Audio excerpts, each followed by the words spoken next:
put it off as long as humanly possible. Let's talk Nvidia today on the weekly update. Okay, let's talk Nvidia madness. Here's what you need to know. First up, Nvidia is reporting their earnings today after the close, the same as they have done 4 times a year, every year, since they were public in 1999. However, this year is a little different. This quarter is a little different in the sense that the world is absolutely losing its mind over these earnings. And it's not hard to see why. Here's a chart of Nvidia. And if we look back, maybe October of 2022, from a low of nearly $100 a share, Nvidia has climbed to over $700 a share, although as of right now, it's $679 as of when we're making this video. But this sort of run, it was one of the leading stocks of this bull rally. It's been very strong all the way through, and that has led to some bad behavior among market participants, and that's what we're going to talk about this week. We're going to talk a lot about Nvidia, but I want to give you some timeless investing advice here related to the Nvidia quarter. If you look at what the discourse has been online, here's Jim Cramer. Today is National Nvidia Day.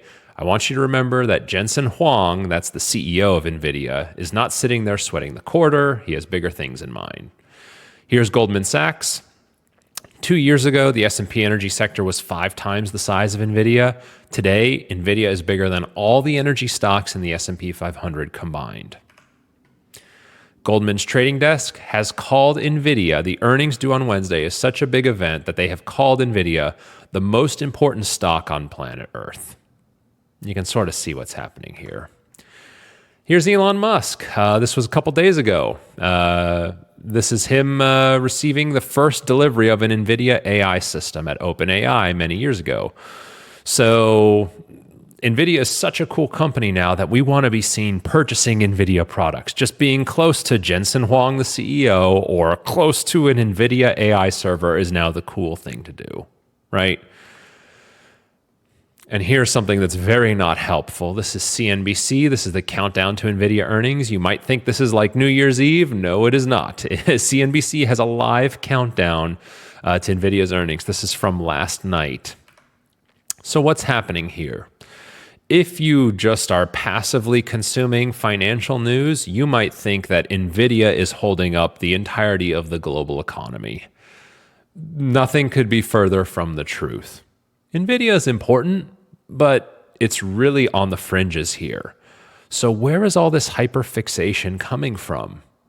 Well, one of the things that I think that's happening is because of that tremendous run that the NVIDIA stock has been on, the investors are now starting to get drowned out by the gamblers who are coming in. They see a hot stock to play, and Bloomberg here reporting today, there's going to be a nearly $200 billion swing in NVIDIA after earnings, one way or another. So this has sort of left the realm of stocks, and now we're in sort of madness and mania once again.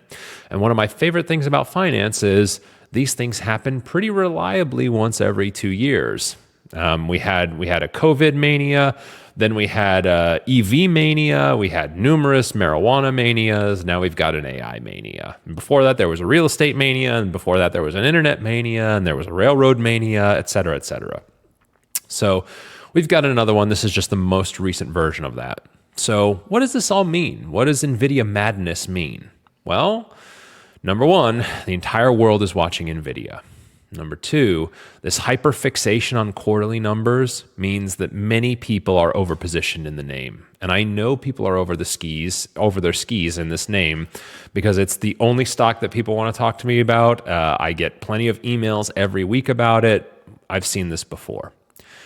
If you want to know what I think about the quarter, the NVIDIA quarter should be fine. The stock is fine to hold, not in excessive amounts. And because we do so much indexing, we own a tremendous amount of NVIDIA. It's one of the 7 largest stocks in the S&P 500. Therefore, it's one of the 7 largest stocks in the ETFs that we use to track the S&P 500.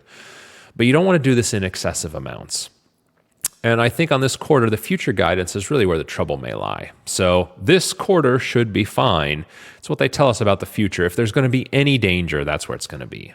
But these next 2 points are what I want you to take away from this video.